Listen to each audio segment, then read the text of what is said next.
शहर की हल्की बारिश में भीगी हुई सड़कों पर चलते हुए आरव के मन में सिर्फ एक ही नाम गूंज रहा था। सिया।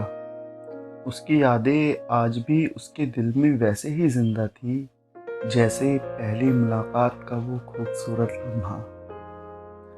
कॉलेज का पहला दिन था।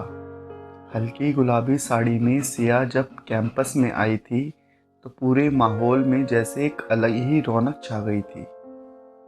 उसकी हंसी में जादू था और उसकी बातों में एक मासूमियत। आरव पहली ही नज़र में उसे अपना दिल दे बैठा था। धीरे धीरे दोनों की दोस्ती हुई और वक्त के साथ साथ यह दोस्ती एक खूबसूरत रिश्ते में बदल गई। सिया भी आरव को पसंद करने लगी थी, लेकिन अपने एहसासों को कभी खुलकर कह नहीं पाई। आरव को उसकी झिझक समझ में आती थी, इसलिए उसने कभी जल्दबाजी नहीं की। एक दिन कॉलेज के गार्डन में बैठे हुए आरव ने हल्के से सिया का हाथ पकड़कर कहा, सिया, क्या तुमने कभी सोचा है कि हम एक दूसरे के बिना कैसे रहेंगे?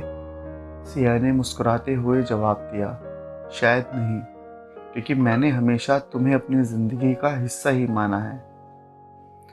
आरव की आंखों में चमक आ गई। उसने गुलाब का फूल निकालकर सिया के सामने रख दिया और कहा, तो क्या तुम हमेशा के लिए मेरी जिंदगी का हिस्सा बनोगी? सिया की आंखों में खुशी के आंसू थे।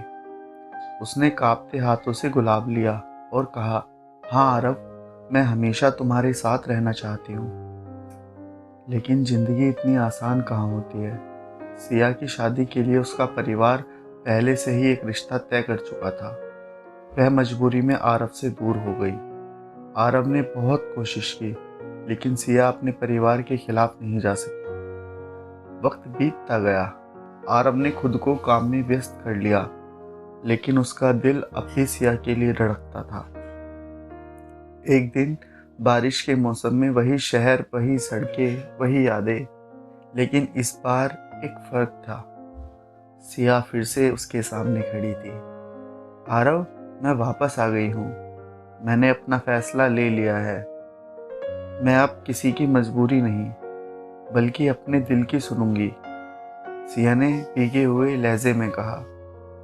आरव ने बिना कुछ कहे उसे गले लगा लिया। आसमान से गिरती बारिश जैसे उसके प्यार को फिर से सींच रही थी, और इस तरह प्यार ने एक बार फिर अपना रास्ता खोज लिया। क्योंकि सच्चा प्यार अगर दिल से किया जाए तो वह लौट कर ज़रूर आता है।